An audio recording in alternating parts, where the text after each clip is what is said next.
quel jour de fête, je vais marcher sous vos drapeaux. L'amour qui m'a tourné la tête, désormais me rend en héros. Ah, quel bonheur! Oui, mes amis, je vais marcher sous vos drapeaux, je vais marcher sous vos drapeaux. Oui, celle pour qui je respire, me veut daigner sourire. Et ces doux espoirs de bonheur troublent ma raison et mon cœur.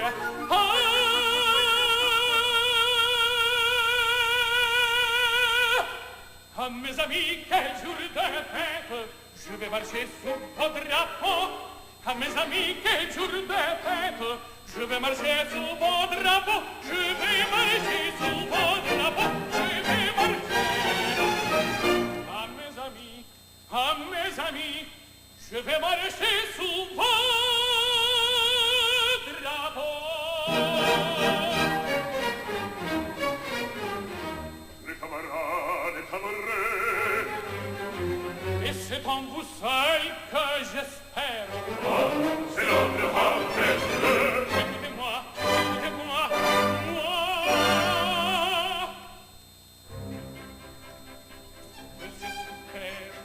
Monsieur son père, écoutez-moi, car je sais qu'il dépend de vous de me rendre ici son époux. Notre fille qui ne se gêne, ne parle pas, on ne peut pas dire non. Il lui faut un meilleur parti. Telle est la volonté de Père. Vous refusez? Embêtez-moi. Veuillez venir promise à notre régiment. Mais j'en suis, puisqu'en cet instant, je viens de m'engager pour cela seulement. Ah, mais pourquoi? Monsieur son père, écoutez-moi. Mais votre fille m'aime. Ce que veut-il? Moi, notre femme. Elle m'aime, vous dis-je, j'en fais serment.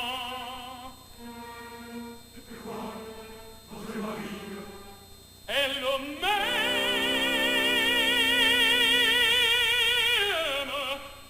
j'en fais serment.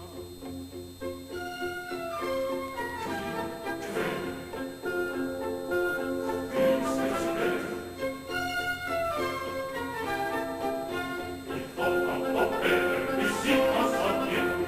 Mais le chemin la seconde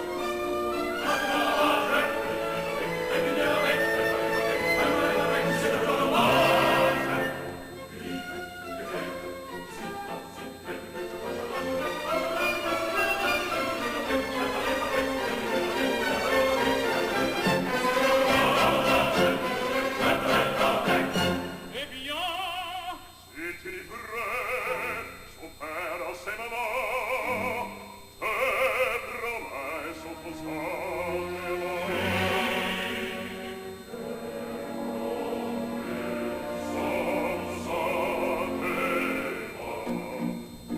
pour mon âme, quel destin! J'ai sa flamme et j'ai sa main. Jour prospère, me voici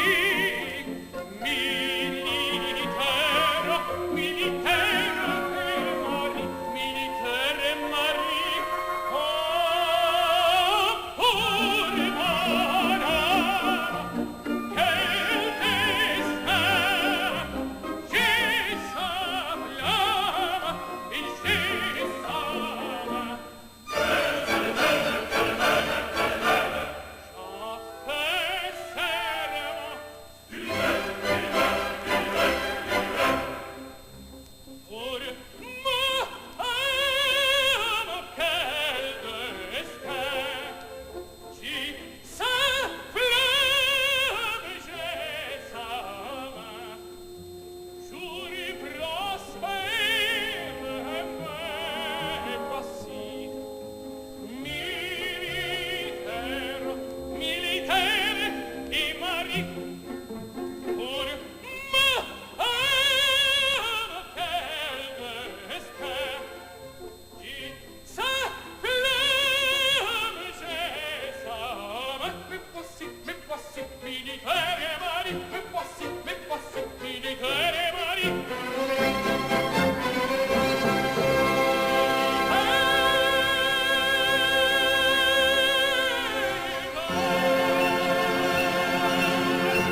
Buenos días, buenas tardes, buenas noches, allí desde donde nos estés viendo, de donde te encuentres. Mi nombre es Gonzalo Montes y te hablo desde el canal Ópera al Aire. Muchas gracias de antemano por estar conectados. Hoy hacemos otra entrevista más con una de las personas que tal vez, pongo tal vez porque siempre hay personas que pueden decir que sí o que no. Para mí sí lo es. De las personas que más saben de canto, de técnica vocal.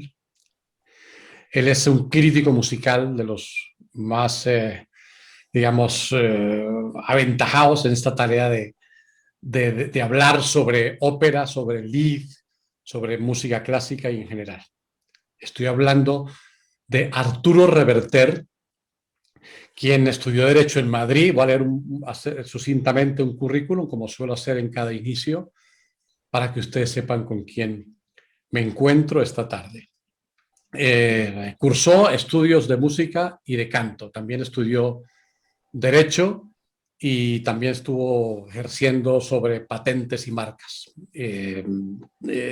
Ha sido crítico en la prensa escrita, ABC, La Razón, El Cultural del Mundo y revistas especializadas como Ritmo, Scherzo, de la que fue socio fundador, Ópera Actual, Canarias 7 y en medios audiovisuales como Televisión Española, Telecinco, Radio Clásica, Radio de Radio Nacional, emisora de la que fue director en dos etapas entre 1982 y 1986 y durante 1990.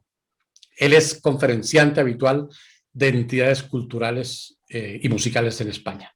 Dirige y presenta desde 1998 el programa de Radio Clásica Ars Canendi, que ya nos dirá qué quiere decir este término en latín, perdón, y que diserta sobre, básicamente, el arte del canto.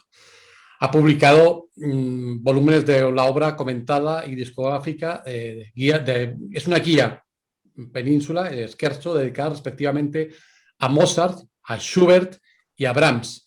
Con Alianza Editorial publicó, que tengo aquí los libros, voy a mostrarlos y después lo volvemos a enseñar, El arte del canto, que dice El misterio de la voz desvelado, un título muy sugerente, además. Alfredo Kraus, Una concepción del canto, que es una delicia de libro de leer, lo lees del tirón. Y tengo aquí las mejores 50 arias de Verdi, todos bajo el sello de Alianza Editorial. Arturo Reverter es también autor de Las Voces Españolas. Es una revisión técnica y completa de una discografía que se llama La Discoteca Ideal de Música Clásica, que está editado por Planeta, Editorial Planeta, y que creo que es un complemento. En la versión española es de Kenneth Valery MacLeish. Sí, si me equivoco me lo dices, por favor, Arturo. Sí, está bien. A Listener's Guide to Classical Music. Y en febrero de 2020, coincidiendo con el año de la celebración del 250 aniversario del fallecimiento de Ludwig van Beethoven, publicó con Victoria Staples el libro Beethoven, un retrato vienés, editado por Tirant Loblanche. Este es resumido el currículum de este personaje que tenemos esta tarde. Sí, creo que los conocedores... Sí, dime, Arturo. Adelante, sí, por favor. No, simplemente mencionar un libro que no has mencionado y que yo le tengo mucho cariño, porque además uno de los que más trabajo me costó, es el libro sobre los líderes de Schubert. Vale. Que editó también Península. Fue un libro laborioso porque ahí estudié pues todos los libros de Schubert, vale. Casi todos, de los más de 700. O sea, es un libro que le tengo cariño, aunque era incompleto porque no había lo que tenía que haber, una traducción de los líderes y unos ejemplos pentagramáticos, pero el libro hubiera tenido 1500 páginas, claro. Ya, ¿cómo se llama el libro? Recuérdalo, por favor. Schubert Líder, los líderes de Schubert. Es un estudio sobre todos los líderes de Schubert, que editó también en su momento Península. Ok, perfecto. Que supongo que estará agotado, porque Península fue absorbida junto a otras editoriales del grupo por una empresa francesa hace muchos años, y creo que los franceses al llegar eliminaron muchos stocks de colecciones que no les interesaban o que no eran especialmente gratificantes cara a una ganancia. Perfecto. Dicho queda entonces, de todas maneras, antes de que acabe vuelvo a hacer otra vez los mencionaremos, estos que yo tengo acá. No, para que la gente sepa y que hay que promocionar para que la gente sepa que existen y que compremos los libros. Siempre es bueno en estos tiempos. Sí. Antes de empezar con las preguntas, yo quiero que nos hables sobre Ars Canendi, muy brevemente. Lo que significa, bueno, yo más o menos sé lo que significa, pero que lo digas tú y de qué se trata el programa. Sí, bueno, es arte de canto, efectivamente, de acuerdo con la antigua nomenclatura de los viejos maestros italianos. Y bueno, en esa denominación está incluido el significado. Es un repaso a las técnicas básicas del arte del canto aplicadas a los distintos fenómenos vocales a través de la canción, de la ópera, del lied, de la zarzuela y de tantas muestras en las que la voz es protagonista.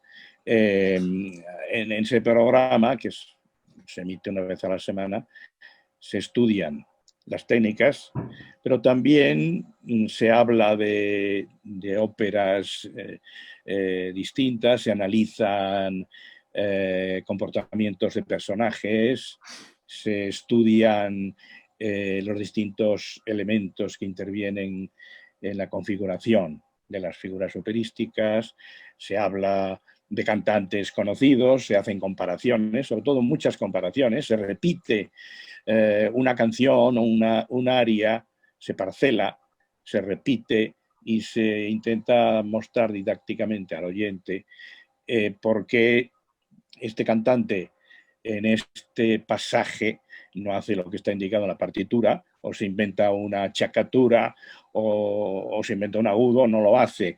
Entonces, claro, todo eso requiere a veces repetir y comentar, lo cual puede ser una lata, pero también es instructivo. Entiendo. ¿Entiendes? Sí. O sea que es un programa analítico, si quieres, de todos los puntos de vista en los que una voz y su aplicación a distintos géneros puede hacerse. Pues muy bien, muy interesante. Bueno, vamos a empezar.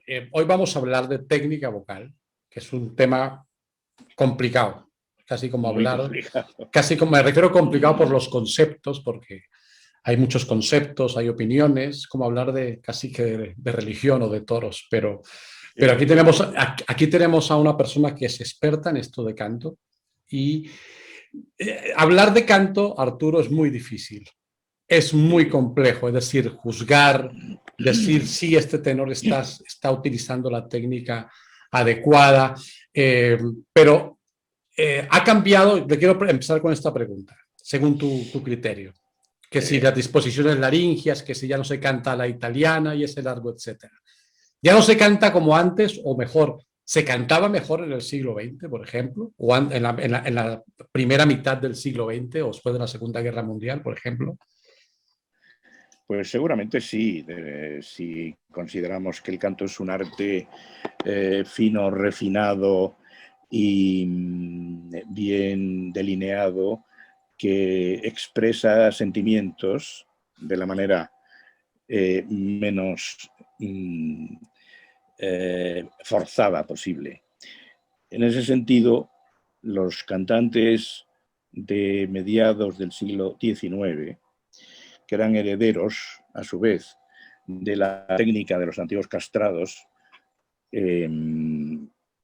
evidentemente empezaron a utilizar o siguieron utilizando unas técnicas en las que el sentimiento que debía ser revelado sirviendo de una manera muy puntual y precisa las indicaciones de las partituras, sin forzar, aplicando medias voces, falsetes, que no deben ser desacreditados a pesar de que a veces se usan porque no se pueden utilizar voces plenas. Y esa manera de cantar que podíamos, por ejemplo, representarla por cantantes como románticos, como Mario, como Tamberlik, como Gayarre, que fue en cierto modo heredero, ese canto que servía, por ejemplo, Fernando de Lucia, cantante italiano de finales del 19, principios del 20, que era un canto exquisito. Ese canto fue perdiéndose en beneficio de una expresión más agreste, representando sentimientos más a flor de piel y forzando la laringe hacia sonoridades menos cuidadas, menos suaves. Fue cuando empezaron las técnicas veristas. El advenimiento del verismo, que ya sabemos que se centra en 1890, cuando se estrenó Caballería Rusticana, pedía a los cantantes, tanto mujeres como hombres, unos esfuerzos y una manera de reproducir los sonidos y de expresar los sentimientos mucho más cercana, mucho más virulenta, para servir esos dramas realistas de eso que se llamaba la cultura del coltello, ¿no? El cuchillo, los sentimientos que expresaban personajes pueblerinos, sentimientos oscuros a flor de piel. Claro, todo eso tampoco se produce de manera súbita, porque si estudiamos la evolución de la escritura vocal de los compositores románticos que empiezan con el último Rossini y continúan con Donizetti, con Bellini, con Pacini, con Mercadante y continúan y se centran ya fundamentalmente a mediados del 19 con Verdi, veremos que hay una evolución, porque el Verdi de la batalla di Legnano o el Verdi de Oberto Conte de San Bonifacio no es el mismo Verdi que el Trovador. El Trovador, a pesar de que hay un belcantismo, neobelcantismo muy explícito, sin embargo, hay ya una ferocidad, una agresividad en los acentos, servidos, por ejemplo, por el Conde de Luna o por Manrico.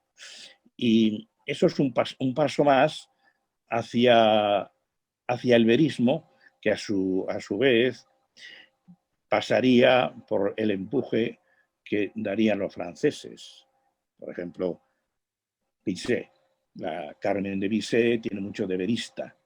Y eso fue desarrollándose y venciéndose hacia el sur para ilustrar aquellos dramas casi terroríficos que dibujaba, por ejemplo, Giovanni Verga, que era uno de los literatos en los que más se basaron los autores veristas. Claro, llegamos a Caballería, llegamos a Payasos, llegamos a Andrea Chenier, que son óperas en donde el canto sigue existiendo, la buena frase sigue existiendo, pero la manera de expresar y de traducir el sentimiento es otra, y porque las técnicas también son otras y la escritura también es otra. Ya no hay agilidades o hay menos, sino que el canto es mucho más directo, es más silábico. Y entonces, claro, nos vencemos ya hacia finales del 19, aparecen los tenores veristas, Estaño, Caruso, que es el gran ejemplo de tenor verista, aunque Caruso era un belcantista en sus comienzos, pero claro, con aquella voz baritonal y todo ese empaque que tenía podía servir perfectamente todo lo que los autores de la época querían significar. Pero queda clara la explicación, además, cómo se cantaba en el contexto, por ejemplo, del romanticismo o del verismo. Pero ciñéndonos netamente a la parte técnica, porque hoy se dice que por ejemplo, que no hay tenores, es decir, que hay, a veces teatros se lo han visto para buscar un tenor o un cover o tiene alguna urgencia y no lo... Es muy complejo, muy difícil hallar tenores. Es decir, que hay una cierta, no voy a decir crisis, pero parece ser que tiene que ver con la técnica, con la prisa de los jóvenes que duran poco cantando, hacen unas carreras muy cortas. Entonces, por eso te preguntaba si antes había otra forma de cantar indistintamente del contexto, digamos, Sí, literario, sí, de la claro, literatura musical. A eso me claro. refería básicamente. Sí, sí, claro que había otra forma de cantar porque la música pedía otras cosas y por tanto las voces estaban educadas de otra manera y se hacían medias voces, se hacían falsetes, el falsete se manejaba muchísimo y las voces mixtas, estos sonidos, sonoridades intermedias en las que era tan hábil Beniamino Gigli, por ejemplo, ¿no? O sea, como sonidos blancos que no están ni arriba ni abajo. Pero que no Entonces era todo, falsete, ¿no? Lo de Fleta no era no falsete. era, no era un falsete, no eran falsetes. Claro, y dentro del falsete, ya sabemos que puede haber falsete y falsete reforzado o falsetone. Hay distintos grados dinámicos en el canto. Y eso es lo bueno de que el canto es una línea que está llena de matices. O sea, el canto plano, el canto entre, entre el forte y el mezzoforte, que es el que hacen muchos y han hecho, no es el canto que más puede expresar ciertos sentimientos. Entonces, eso que llamamos colorear, pues colorear es regular el sonido y darle distintos sombreados de acuerdo con lo que se está cantando, porque hay que buscar siempre la expresión de lo que se está diciendo. Uh -huh. Entonces, evidentemente, todo eso se va perdiendo en beneficio del, no digo del grito, pero sí de la expresión más estentórea. Y para eso, para cantar caballería, no hace falta normalmente hacer una media voz, a no ser que tengas tan buena técnica y facultades como para en la siciliana, en el Olola, hacer medias voces que sí se pueden y se deben hacer. Pero casi todos los tenores cantan un poco a grito pelado, aunque tengan buenas voces. ¿Y eso es bueno o Y malo? aunque ¿Eso es bueno o malo, Arturo? es malo, es malo. Incluso en tenores que intentaban hacerlo bien, como Mario del Mónaco. Porque Mario del Mónaco era una gran voz, una voz broncínea, era una voz hercúlea, era un tenor di forza, y él estuvo siempre muy preocupado por desarrollar una técnica sólida y una técnica verídica. Y hacía muchas probaturas, estaba toda su vida intentando evolucionar y fue evolucionando, pero claro, el instrumento no daba para más y muchas veces, aunque lo intentaba, como lo intenta, por ejemplo, cantando el Duotello de primer acto, pues intenta hacer pianos, pero le salen raramente o dificultosamente. Pero de Pero todas claro, es maneras, que... Arturo, pedía, manejar una voz de estas características, por ejemplo, a muy Corelli, difícil. a Corelli Sí. se le critica de que era una voz estentoria, pero ¿cómo detienes un caballo de esas Sí. características con una voz tan grande, ¿no? Sin embargo, ahí tienes, Corelli era capaz de hacer desfilar. Bueno, favorita, hay Y una hace, favorita con él, sí. sí, y bueno, en todas muchas óperas. Era capaz de filar hasta cierto punto y también de abusar de los portamentos, que Ya. eso afeaba a veces un poco el canto. Pero, pero bueno, hay que aplaudir a estos tenores que tenían grandes voces cuando intentan decir algo sutil o de manera más sutil. Del Mónaco, como digo, lo intentaban en el Duotello, pero claro, es que Verdi pide hasta 5 P's. El Duotello, eso es para un tenor di forza o un tenor dramático a la italiana, como era Francesco Tamaño, que fue el que estrenó la ópera, pero por eso a Verdi no le gustaba Tamaño, porque era una voz de trompeta y que era incapaz de hacer un piano. Y como cómo Verdi le pide a tamaño síncopes.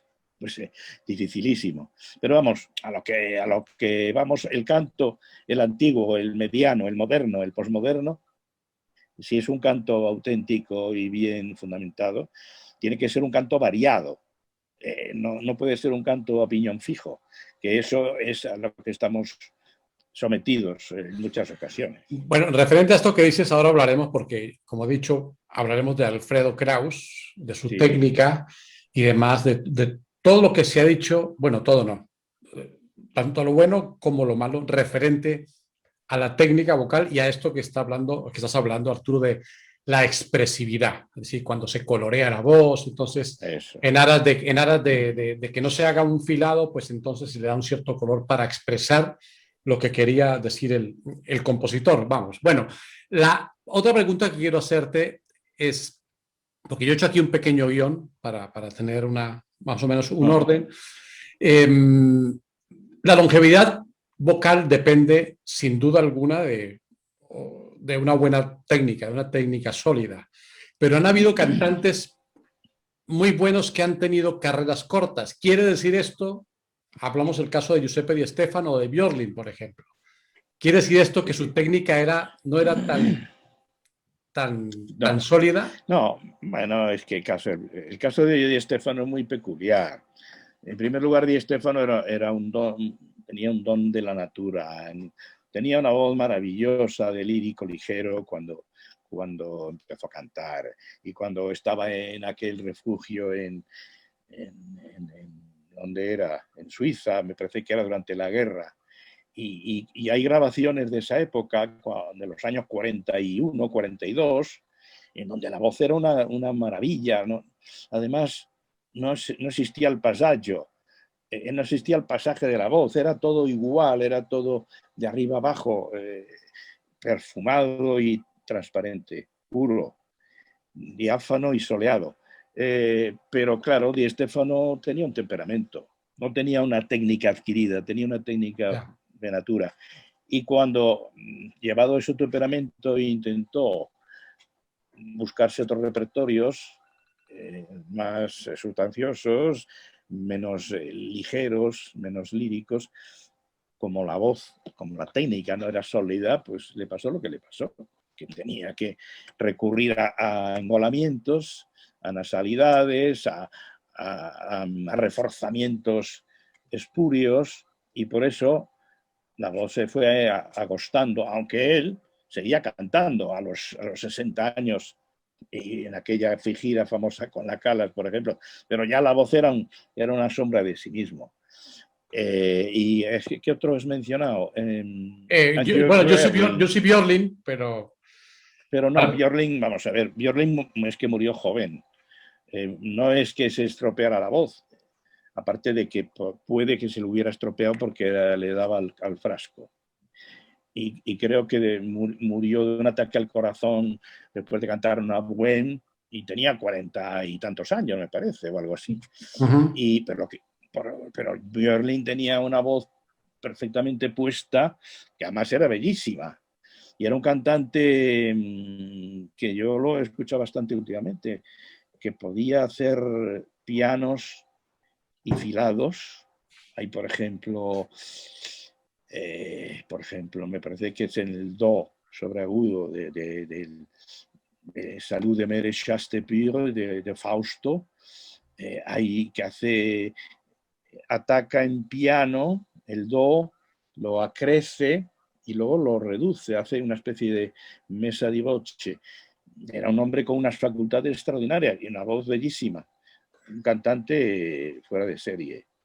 Pero también tenía inestabilidades psicológicas y cosas también, tremendas que hacían que su carrera no fuera lo que debió ser, dicen algunos. Pero ya sabemos que si no tienes una técnica respiratoria, pues no haces nada, porque ya sabes tú que el canto se mueve con el aire. Las cuerdas vocales vibran con el aire y para eso tienes que tener un apoyo en el que juegan los músculos abdominales, intercostales, torácicos, pero todo eso requiere una depuración en el saber respirar y el saber administrar y el saber mantener la columna de aire. Si no, no haces nada.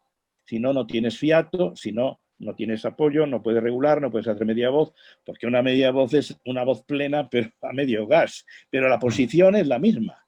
Ya. Es distinto al falsete. Bueno, en este orden de ideas, alguien me decía el otro día, propone y habla sobre el famoso do de pecho, es decir, hay personas que no, o bueno, los que no entiendan del canto, que oyen la expresión el do de pecho. Parece ser que es Manuel García, que es el que creo que empieza a cantar a voz plena y el falsete empieza a suspenderse, ¿no? Y entonces, en este, como te digo, en este orden, ¿qué es exactamente el do de pecho? Que Alfredo Kraus dice que no hay tal do de pecho, que es una nota de cabeza, sino que se da con la voz completa. Ahí hay una serie de No, claro, confusión. no es de pecho, por supuesto que no es de pecho. Y nunca se sabe por qué se llama de pecho, porque precisamente el pecho ahí no funciona, aunque siempre hay un basamento, pero el do de pecho es una nota sobreaguda y que por tanto resuena en los resonadores superiores. Manuel García, efectivamente, que cantaba, que era un baritenor, como sabes, que cantaba en falsete también, parece ser que fue el primero que dio a voz plena ese do, junto con otro tenor francés que se llama Jacques Lavigne, y sobre todo, el más famoso y el que ha pasado como por ser el primero, Gilbert Dupré. Gilbert Dupré, que fue el que estrenó, por ejemplo, La Favorita. Dicen que ese fue el primero que de verdad dio un do sobreagudo, que así debería llamarse, a plena voz. Ya sabes también, se ha dicho muchas veces, la opinión que tenía Rossini de eso, de esa nota. Siempre decía que eso sonaba como si a un gallo le cortan el pescuezo. Es un sonido horrible, espantoso. Para la gente de la época en donde estaba acostumbrada a oír falsetes y falsetones, claro, por ejemplo, Nurrit, Adolphe Nurrit, que fue el que estrenó Guillermo Tell, y donde Rossini pide 3 o 4 does de pecho, does 4, cantaba en falsete esas notas. Por ejemplo, y luego vino Dupré, porque Nurrit además tenía muchos complejos y además se cortaba el aria famosa, así l'Héréditaire, se la cortaba. Y luego, aparte de que fue un hombre muy acomplejado y al final se tiró por un balcón. Pero Dupré, que fue el que vino en sustitución de él para cantar Guillermo Tell, era un tenor de más fuerza, era un tenor lírico pleno seguramente, y Nurrit era un lírico ligero. Pero Dupré, claro, con aquella seguridad que tenía, que por cierto tiene un libro, Recuerdos de un tenor, muy interesante, que habla de todo esto. Y nada, bueno, él fue el que abrió la espita para que los herederos pues se abonaran al do y empezaran a colocar does allí donde no venía a cuento, como el famoso de la pira, ¿no? Que no está escrito por Verdi, pero a Carlo Baucardé, que creo que me parece que fue el que estrenó la ópera, pues se le ocurrió dar un do, aunque a veces se ha dicho que no fue Baucardé, sino que fue Tamberlik, pero bueno, el hecho es que le jugó una mala pasada a sus herederos. El inventarse un do ahí, porque ¿quién no hace el do? Ahora, ¿qué pasa? Hoy en día, claro, con el diapasón por las nubes, lo que hacen, ya sabes, la mayoría de los tenores, cuando cantan en teatro la pira, se bajan medio tono. Y en vez de dar un do, dan un si natural. Y aún así lo hacen mal. Porque se las trae cantar una pira. Sí, después de cantar el Así ben mío y cantar Digo la pira.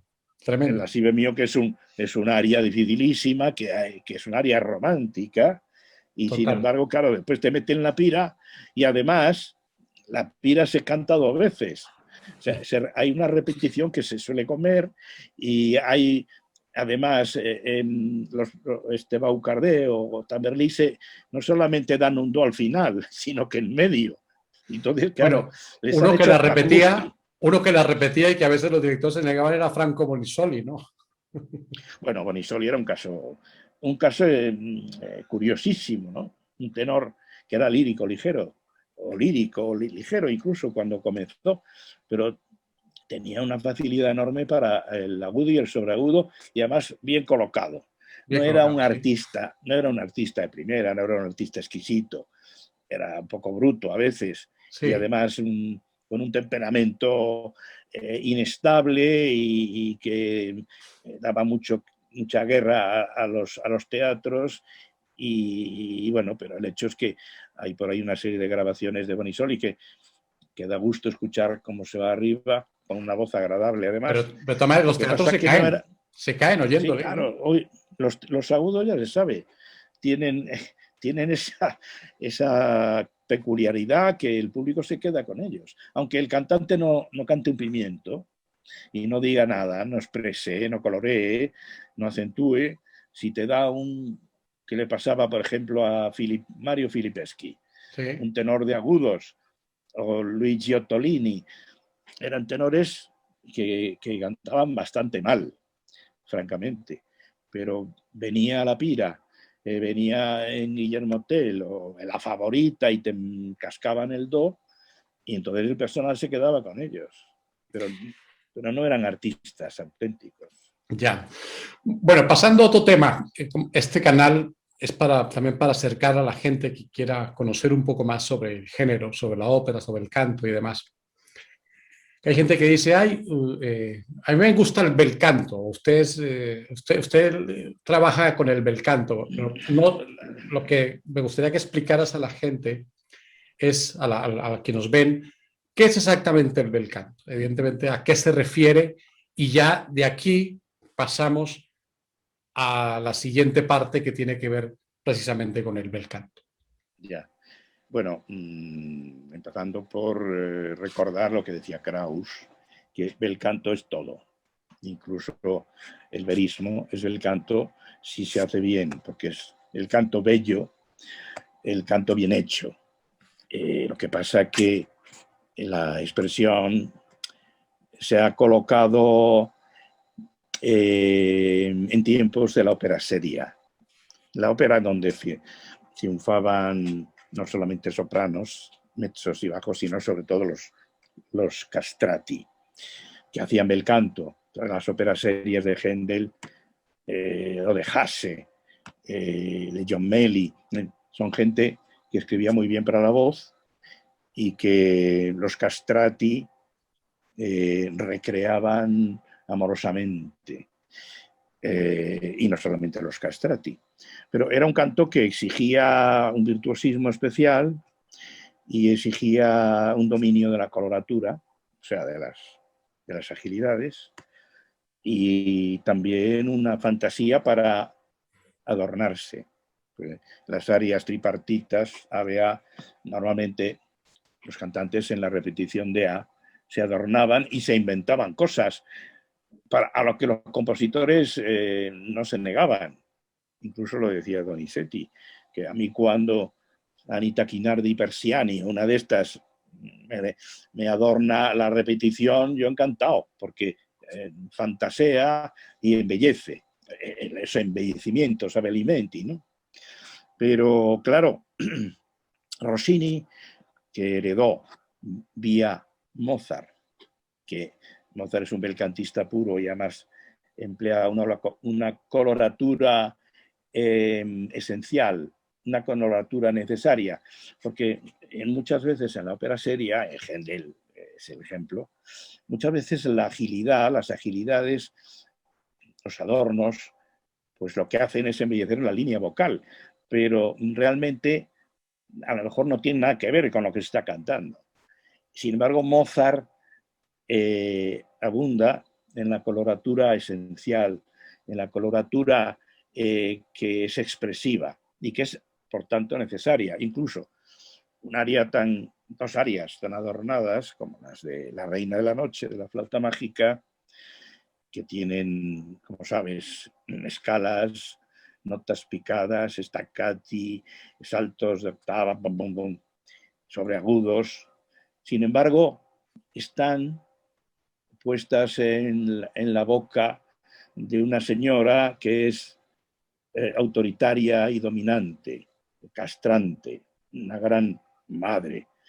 Y esa señora es autoritaria y cuando canta la primera aria y habla a Tamino de que tiene que ir a salvar a Pamina, pues quiere dar la impresión de que es una mujer con mucho carácter, es un gran carácter y por tanto su canto está muy adornado porque con ello se quiere dar la impresión de que efectivamente está representando ese carácter autoritario de mandona, digamos.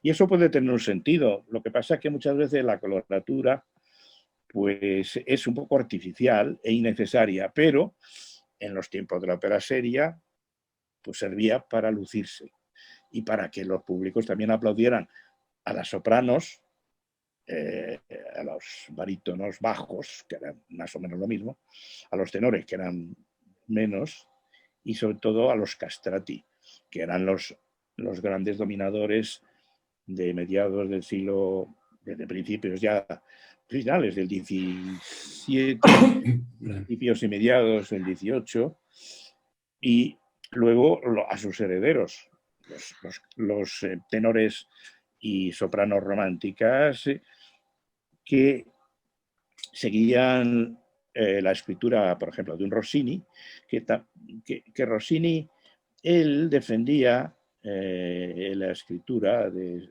sus agilidades porque él consideraba que eran necesarias. E incluso criticaba los excesivos adornos. Hay una anécdota muy conocida de Rossini que escuchó a una jovencísima Adelina Patti, que es una cantante que por cierto nació en Madrid y que desde muy niña ya cantaba como un jilguero. Entonces le hizo a Rossini una prueba y cantó para Rossini una voce poco fa del Barbero, que ya es un aria que está adornada de natura, de raíz, pero la adornó más. Y hasta tal punto de que cuando acabó, Rossini le dijo: «Bene, signorina, ma che ha cantato?» Rossini no conocía, o creía, aparentaba no conocer lo que le había cantado, porque estaba tan adornado aquello. Entonces, a veces los adornos excesivos pues no vienen a cuentos. Y entonces la línea rossiniana es seguida por Donizetti, Bellini, y yo ahí siempre empleo el término neobelcantismo, no belcantismo puro, que es el de Rossini y los anteriores. Entonces, la escritura de Donizetti y Bellini ya no es tan adornada, aunque siga teniendo muchos adornos. Ya tiene otro mensaje, tiene otra expresión. Y a partir de ahí seguimos evolucionando y el canto va perdiendo poco a poco agilidades, apoyaturas, escalas cromáticas y diatónicas. Pero de todas maneras, lo que decía Alfredo Kraus, que todo era bel canto, no se refería exactamente, obviamente, a una época, a una manera de cantar, sino que no, es el canto bello, ¿no? Canto bello, ¿no? Cantar bien, cantar bello, exactamente. Porque él decía, bueno, es que hay que cantar caballería rusticana, aunque cantes el adiós a la mamá y te está muriendo o te van a matar.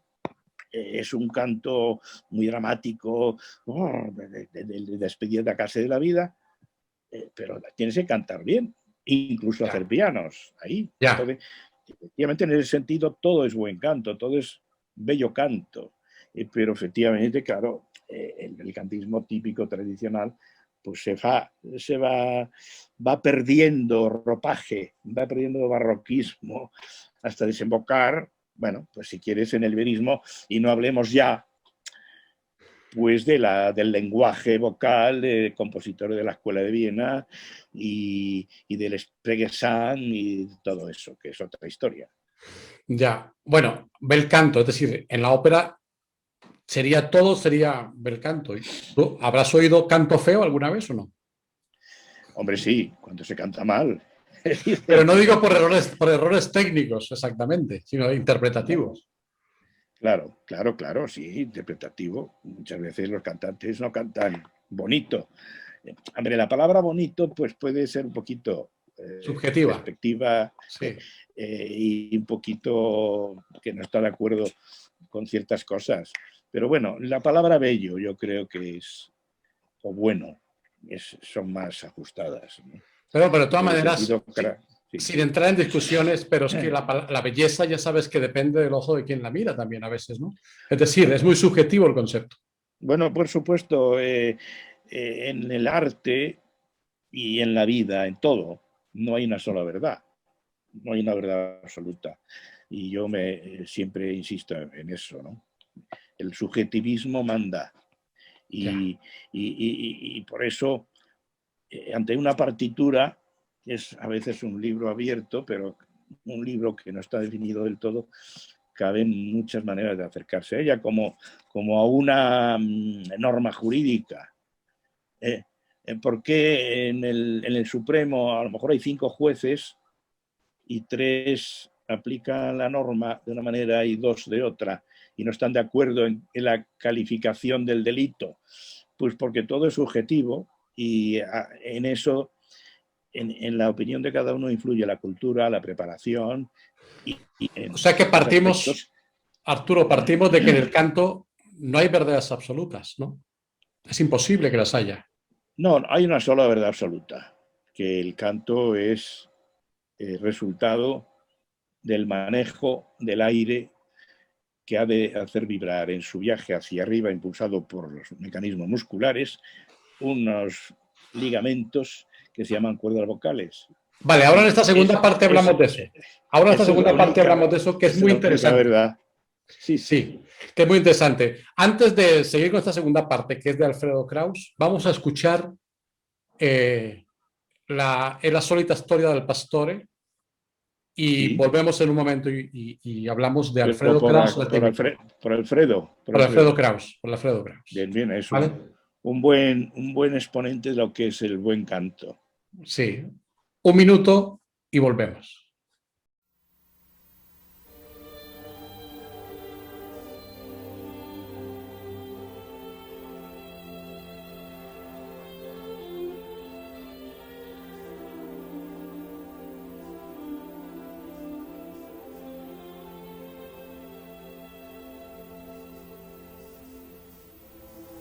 La solita storia del pastore.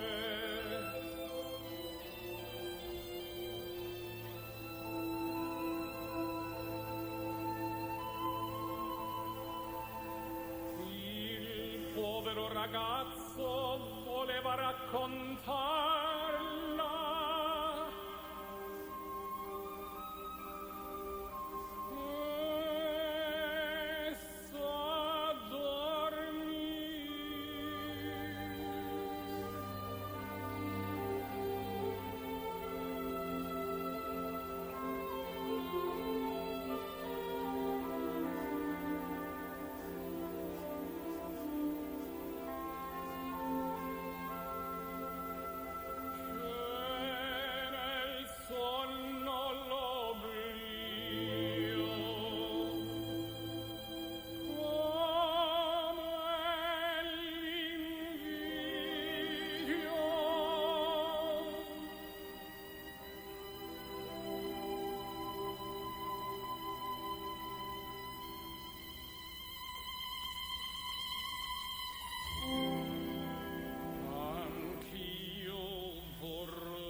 Cercando io vorrei poteri tutto scordar.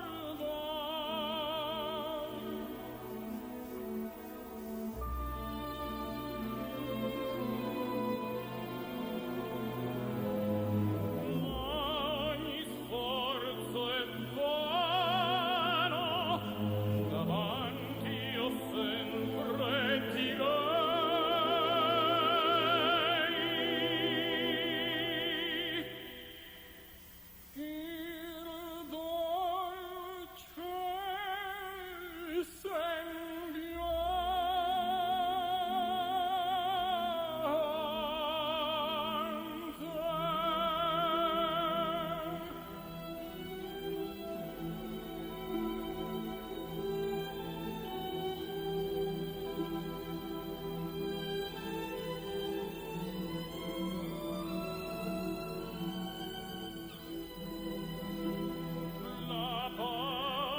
tolta e solo a me perché Dio perdona.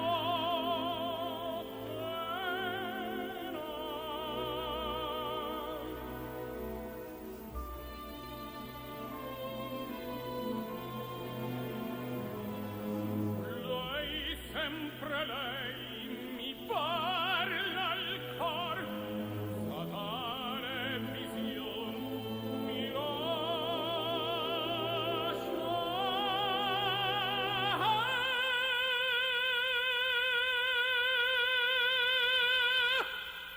Mi fai tanto amare.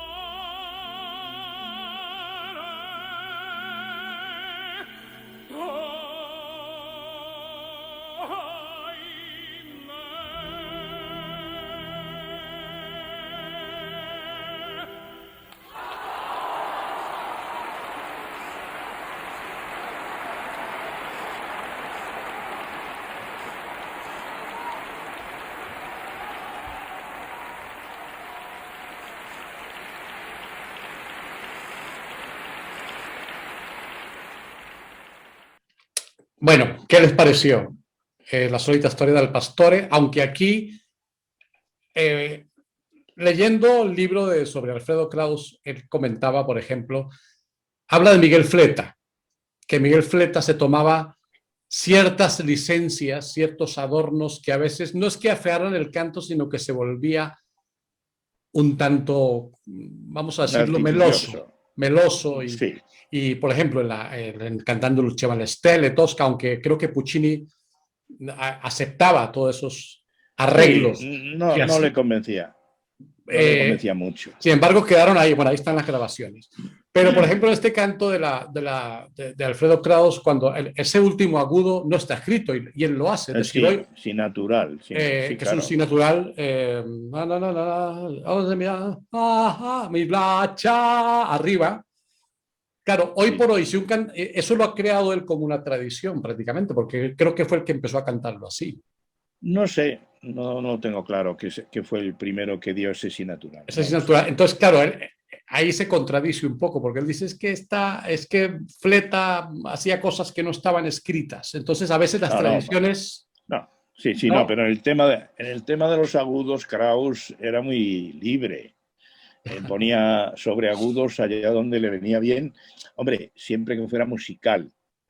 Ya. Aunque a veces no siempre es musical un sobreagudo, porque sí. Ahora, él siempre, habrás oído probablemente la anécdota, la discusión que tuvo con Muti cuando grabaron la Traviata, donde Violetta es Renata Scotto. Y ya sabes, la cabaleta rimorso, infamia, que es una cabaleta que está escrita después del aria inicial del segundo acto del tenor y después de un breve diálogo del tenor, de Alfredo, con Anina, que es la criada, que le comenta que esta Violetta está vendiendo los enseres para subvenir a los gastos de la villa, porque Alfredo no debe dar un palo al agua. Entonces, ahí hay una cabaleta, oh mío rimorso infamia, bueno, que está coronada no por un do, no me acuerdo, es un solo, está escrita sin do. Pero Kraus siempre, no fue el primero, pero siempre opinó que ahí tiene que haber un do sobreagudo, y tuvo una dura discusión con Muti, porque Muti es un director que le gusta ser muy respetuoso con lo escrito. Y si no hay un do escrito, no hay un do, no se da. Y Kraus se peleó para que saliera el do, pero no salió. O sea, en la grabación, que es en estudio, no hay do. Y Kraus decía, hombre, hay piezas que si les pones una nota aguda, pues mejoran. Yo creo que aquí sí, tenía razón, porque parece que parece la música, la marcha de la música, el ritmo, parece pedir que haya ahí una nota elevada y queda mucho mejor, porque luego lo oyes sin el do y es muy soso. Y eso no pasa siempre. Hay otros agudos que Krauss propinaba, por ejemplo, en los cuentos de Hoffmann, que era un poquito a trasmano. Pero ahí concretamente está muy bien.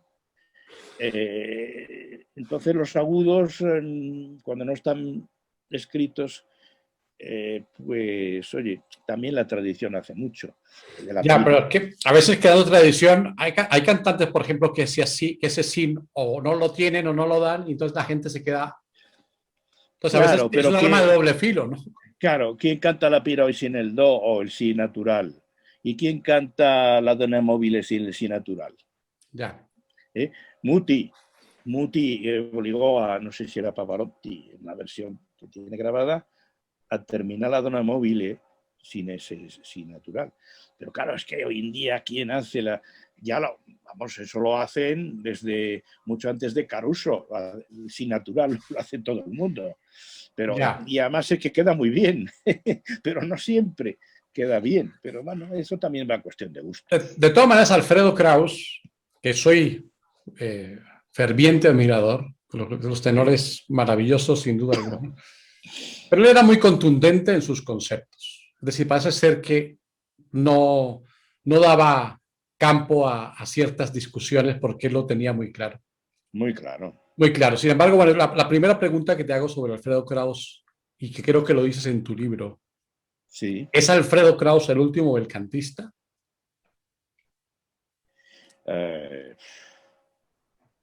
Pues es posible. Lo que pasa también es una afirmación muy drástica.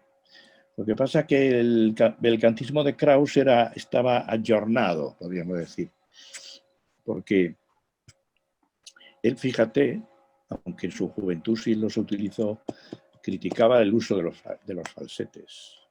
Y en su etapa madura nunca le habrás oído un falsete. Siempre eran medias voces reguladas. Y el falsete es un elemento belcantista de los más característicos. Lo que pasa es, claro, el arte de Kraus era tan refinado, tan depurado, con una técnica tan bien organizada, que en eso sí recordaba a los viejos tenores románticos. Hay sin duda, una línea que conecta a Tamberlik, a Mario, a todos estos, a Tiberini, a estos tenores, con Kraus a través de otros españoles que también cantaron verismo, pero con un cierto refinamiento, como Antonio Cortis, como Fernando Valero, que eran cantantes muy importantes y que triunfaron fuera de España. Y Kraus es un poco el recipiendario también de toda esa línea hispana que pasa, por supuesto, por Hipólito Lázaro, que era tan distinto a Fleta. Bueno, ya sabes que eran contrincantes y además tenía sus respectivos partidarios, pero Lázaro, que tiene un método de canto muy curioso, tenía una técnica muy sólida y unos presupuestos vocales que se alejaban mucho de los de Fleta y los de Kraus, pero que ahí estaban, y hay que reconocer, escuchando a Lázaro, a pesar de ciertas sonoridades nasales, que era un tenor de primerísima y que un poco irregular, pero también cantó mucho y hasta bastante mayor. Y hay por ahí una marina de 1947, creo recordar, con Mercedes Capsir, Marco Redondo, y el bajo navarro, ahora no me acuerdo, que es de primerísimo nivel. Y yo recuerdo a Lázaro en un programa de televisión, bueno, muy antiguo, ya muy viejo, fumándose un puro y saliendo a cantar en una especie de fin de fiesta, O Paradiso. Y bueno, pues con bastante soltura. Claro, el caso de Fleta es muy distinto porque además hizo muchas barbaridades y se murió muy joven. Uh-huh. Queda claro. Sabes que la preparación de un cantante es extensa. Así para que empiece a hacer una carrera, pues tiene que haber unos estudios previos, obviamente de técnica vocal, hoy en día pues de más asignaturas, de piano. Sin embargo, la parte vocal, es decir, hoy tiene que pasar por un conservatorio o por una escuela de canto que son mínimo 4 o 5 años. Alfredo Kraus es un ejemplo no de estar 5 años, sino que él estudia 2 años, es decir, estudia con creo que tuvo 3 profesores y la última es Mercedes Llopart, ¿no? Sí, señor. Pero son sí. solamente 2 años y después debuta en el Cairo. ¿Cómo se explica que un cantante tenga una preparación, entre comillas, tan corta y debute y salte directamente? Bueno, porque si le sumas el tiempo que estuvo con la Llopart, que yo no sé cuánto tiempo fue exactamente, pero a lo mejor 1 año, más de 1 año, a lo mejor 2, y el tiempo que había estado estudiando las técnicas de la Markov, y el tiempo que había estado en Valencia haciendo el servicio militar y estudiando con el maestro Andrés, creo que se llamaba Andrés. Sí, Francisco Andrés o así, ¿no? Sí, algo así. Bueno, pues como Kraus era muy listo y tenía además una colocación natural de su voz, porque hay grabaciones por ahí de cuando tenía, no sé si 20 años, cuando cantaba en los coros aquellos y cuando estaba con su primera maestra, que una señora de Las Palmas, que ya le orientó bastante bien. Entonces, en todos esos años él, como era muy inteligente y captaba rápidamente, y además tenía una voz muy dispuesta para que en ella se fueran sumando conocimientos, realmente cuando fue a cantar con la Llopart a Milán, ya tenía una técnica muy sólida, y hasta el punto de que, hombre, la Llopart le ayudaría bastante a cimentar, a reforzar esa técnica, hasta el punto de que le discutía a la Llopart y no le hizo caso, porque Llopart quería que cantara lírico, papeles, bueno, como el de Cavaradossi, que cantó, pero que nunca se encontró bien ahí, y le discutió a la Llopart diciéndole, oiga, yo no me encuentro aquí a gusto y me canso, como dice en el libro, y yo me encuentro mucho más a gusto cantando este otro repertorio, que es lo que hizo toda su vida. Oye, pero referente a eso del repertorio, que también ha sido criticado, ya, más al final de su carrera, que dicen que se dispuso solamente a cantar, creo que 5 roles y no se arriesgaba más. Pero bueno, ese es otro tema. Alfredo Kraus decía algo que a mí me llamaba la atención, y esa frase se la escuché a herederos suyos de su técnica, como Vicente Sardinero, Pedro la Virgen y demás, que decía, es que hay que cantar con los intereses y no con el capital. ¿A qué se refiere exactamente esa frase, Arturo? Sí. Bueno, te voy a decir una cosa, que esa frase, no sé si es de Kraus, o Kraus la heredó de Sagibarba. Ajá.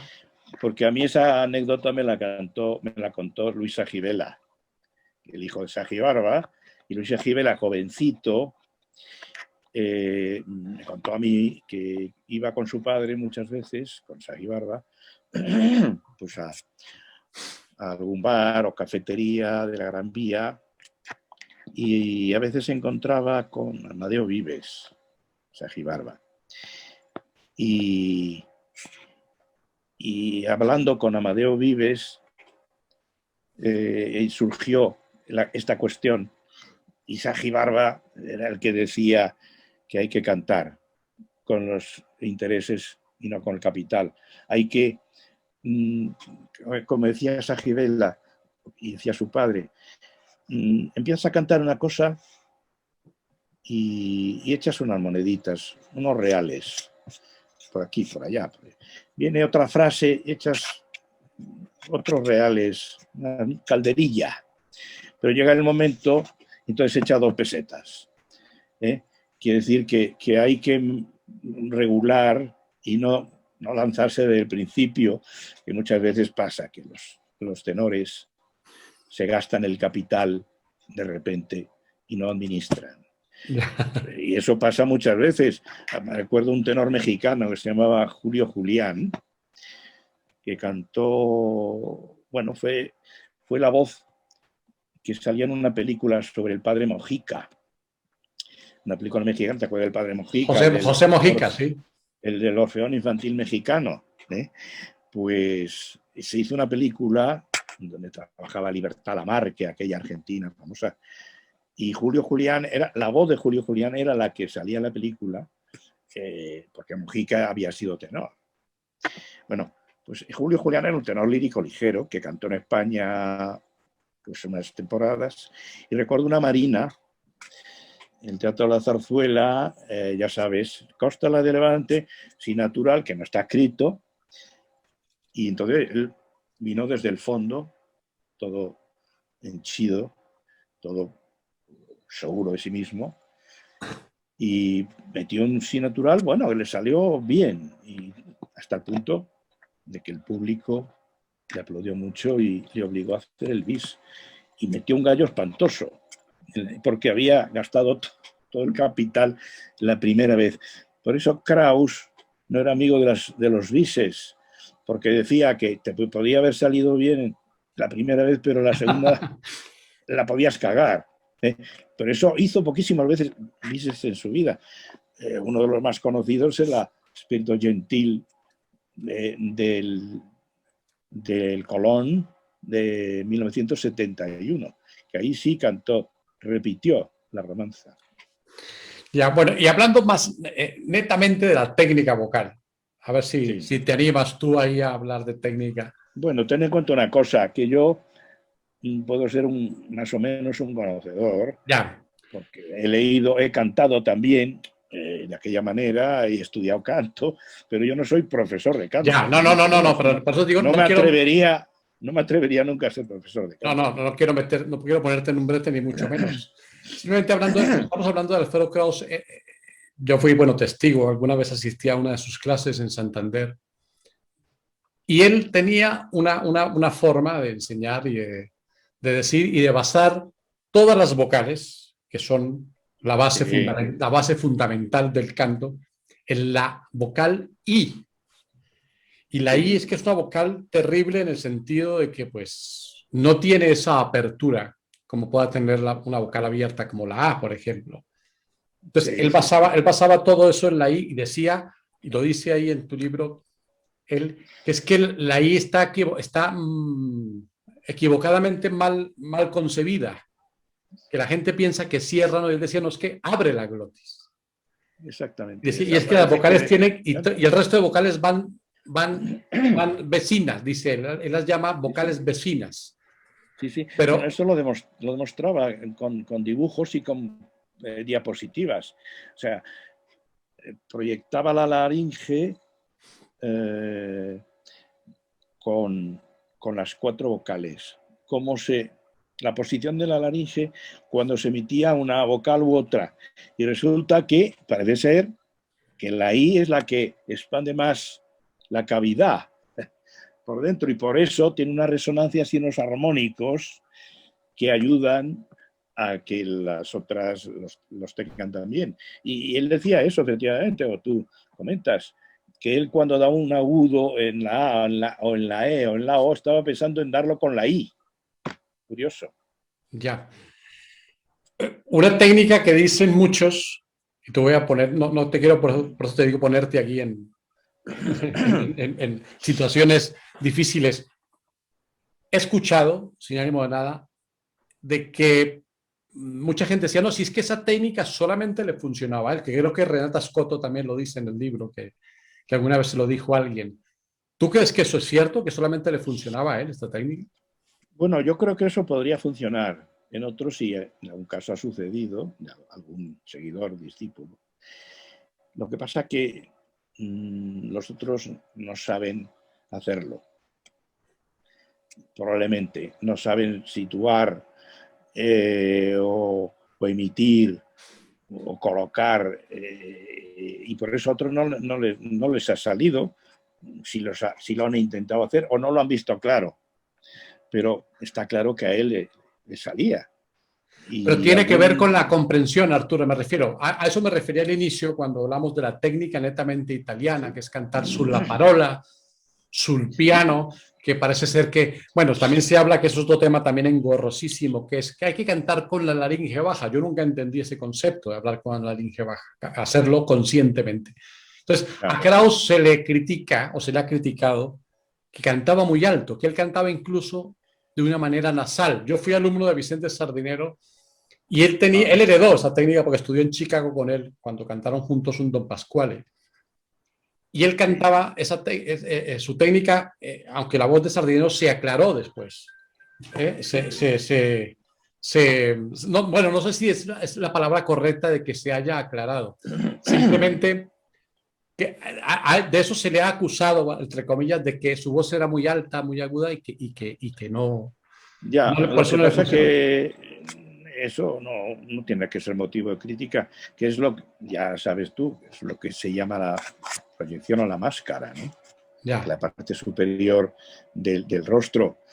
Claro, esa técnica lo que hace es que los resonadores superiores tengan más redondez, más armónicos, porque se apoyan mucho en las fosas nasales, lo cual no quiere decir que la voz sea nasal o de nariz. ¿Por qué? Porque ¿qué es lo que resuena cuando emitimos, cuando el sonido se hace sonido, porque sale al exterior el empuje? Lo que sale es lo que resuena. O sea, al vibrar las cuerdas vocales resuenan en la cavidad craneal, pero también las fosas frontales, en las fosas nasales y en las fosas maxilares.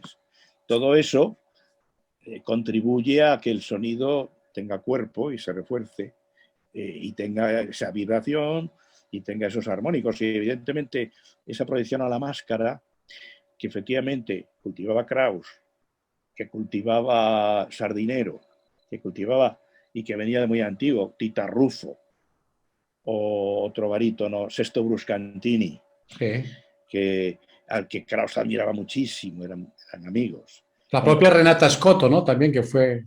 Bien, claro, estamos hablando de hombres, pero en las mujeres sucede igual. Lo que pasa es que, bueno, la técnica y la proyección y la organización fonadora de las señoras es muy diferente. Pero ese sonido enriquece, esa técnica enriquece y hace que el sonido tenga más calidad y más cuerpo. De hecho, Krauss, la primera octava de Krauss, un poco menos la primera octava, era más débil. Los graves de Krauss eran casi inaudibles, ¿no? Pero cuando ascendía, cuando llegaba, pues yo qué sé, al re, al mi, ya llegamos al fa, ya que es ahí donde se produce el pasaggio. Es que donde su voz funcionaba mejor, obviamente, era en la parte media para arriba. Media para arriba, y la octava superior era extraordinaria. Es que, además, la voz de Krauss en la segunda octava era más voluminosa y el agudo era más vibrante, tenía más tensión que el de Plácido Domingo, por ejemplo. Estoy hablando de Plácido Domingo de los mejores tiempos, ahora ya no hay que hablar de él para nada. A pesar de no ser para hablar mal. Bueno, pues el agudo de Plácido es que, claro, las voces, yo he hablado alguna vez de voces isósceles, que tienen en la parte inferior la mayor anchura y a medida que van ascendiendo hacia arriba, van estrechándose. Incluso después del pasaje, las voces siguen estrechándose y ya cuando vas al do, por ejemplo, es todavía más estrecho, aunque esté bien colocado. Ya. Pero Krauss tenía una voz más paralelepípeda, más que en triángulo, ¿no? Pero tal vez tenga que ver, por ejemplo, la nasalidad que se le acusa, sí, y demás, y vamos a decirlo, su voz no era netamente muy bella, no era, no era, no era la voz de, no era la voz de Wunderlich, por ejemplo. No, claro. ¿Verdad? Me refiero, entonces, yo creo que él sabía esto, me refiero, no es que sea una voz fea ni mucho menos, pero no era una voz bella, netamente bella, como como María Callas igual, que la voz no era bella. Pero claro, la diferencia de María Callas, Kraus tenía la voz colocada, quiero decir, que tenía un mismo espectro vocal. Callas tenía 2, 3. Pero Kraus, claro, al tener esa técnica, ese tipo de emisión, hacía que la segunda octava fuera más ancha que la primera. Y por eso los agudos de Kraus eran voluminosos, aparte de timbrados. Porque él tenía un metal muy característico, muy peculiar. No, efectivamente no era la voz del joven Di Stefano, o la voz de Wunderlich, o la voz de algún otro, de Peter Anders, por ejemplo. Pero era una voz con un timbre muy peculiar. Sí. Y que él aplicaba perfectamente a esa técnica y a la expresión. Yo creo que él supo adecuar, porque como tú bien dices, era un hombre muy inteligente, muy sagaz cantando, muy sagaz, porque tú lo ves cantando en escena y sabes muy cerebral. Y los recursos. A raíz de esto también será criticado, porque él yo creo que es de los cantantes que nunca tuvo un fallo, nunca canceló una función en los 40 y tantos años que tuvo de carrera, aunque después se le criticó en los últimos que, claro, pero ¿cómo no va a cancelar o cómo no va a tener bajones si solamente canta 5 óperas? Cosas así he llegado yo a escuchar, ¿no? Pero bueno, eso es hombre, pero cantaba primero que era más de 5 y segundo que ya tenía 60 y muchos años. Entonces, a esas edades no todo el mundo canta ya las óperas que cantaba a los 40.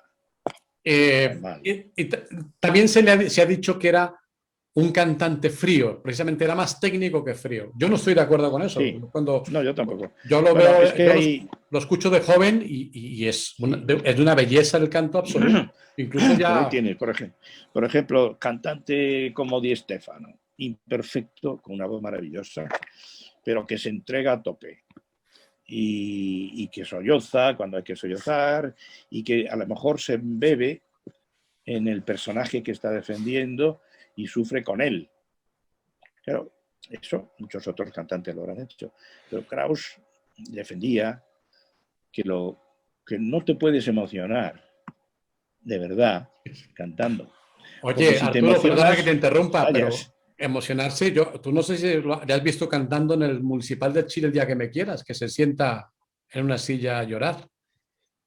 Sí, bueno, no digo que no se emocione, hombre, no era un robot, creo que se emocionaba, pero cuando defendía un papel, lo que decía era que él no se identificaba con el personaje, sino que aplicaba la técnica y la reproducción del canto bien hecho y de lo escrito sin emocionarse, pero haciendo que el espectador recibiera la emoción a consecuencia del canto bien hecho. Pero efectivamente, si uno se emociona, puedes trastabillar, no tienes el apoyo. Entonces sollozas o das algún gallo que otro. Entonces, lo difícil es como hacía Werther, que él no se creía ser, el personaje, pero él aparentaba ser el personaje. Y al aparentarlo, controlaba toda su técnica para transmitir una emoción. Y hay que ver, cuando yo escuchaba a Kraus cantar Werther, decía yo, pero vamos a ver, ¿cómo que Kraus es un cantante frío? O sea, no, a mí no me lo parece. A mí no me lo parece. Puede ser un cantante frío en el fondo, pero transmite una emoción. La emoción que él crea, no que siente. Que eso es lo importante. Y cuando canta Pourquoi me réveillé o cuando en ese dúo desesperado con Charlotte, vamos a ver, es que te hace vibrar por dentro. Él vibraba o hacía que vibraba, pero lo importante es eso, transmitir la verdad del arte, aunque tú no estés siendo de verdad el personaje sudoroso. Ya. Bueno, decir frío siempre que Kraus terminaba de cantar, el teatro se caía. Sí, claro, porque es que Frío. además conseguía, gracias a su preparación, a su técnica, a su musicalidad, transmitir las emociones, y por Ya. eso la gente podía llorar con las emociones que él hacía que el personaje sintiera.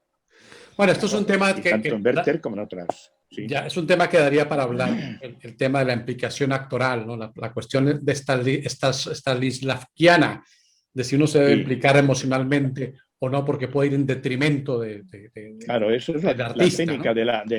la técnica del actors studio. Eso. Entonces yo creo que Kraus me imagino que lo miraba con distancia, ¿no? Ponía una distancia precisamente para no caer en esa emoción que pudiese desbordar en el error. Claro. Fíjate, un actor como Marlon Brando, que es del Actor Studio, uno de los más grandes actores de la historia del cine, controlaba sus emociones un poco como hacía Kraus, para transmitir la emoción del personaje sin llegar a emocionarse como personaje. Así es. Esa es la técnica. Bueno, Arturo, ya para ir acabando, yo me quedaría aquí contigo Llevamos aquí 20, ya pero hora y media casi. Tengo dos preguntas y algunos conceptos para que me digas brevemente unos conceptos así, con un calificativo o lo que quieras. Pero son dos cosas. Él era muy taxativo, como he dicho, era muy contundente en sus afirmaciones. Y a mí no me parece mal, yo creo que hay que ser claro. Y cuando uno lo tiene claro, pues hay que decirlo, y más en una profesión como esta, que no se puede uno andar con pañitos de agua tibia. Decía, por ejemplo, que la mezzosoprano no existía. A ver si yo entendí bien el concepto. Es decir, que todas las mezzosopranos eran sopranos. Eso yo siempre lo encontré muy discutible. Porque para él, todas las voces, cuando oía una voz, siempre la subía para arriba. La echaba para su terreno, ¿no? La tiraba para su terreno. Claro. Hombre, vamos a ver. Eso si nos ponemos, lo mismo pasa con las voces de hombre. Bajos, barítonos, tenores. Y dentro de cada uno de ellos hay clases.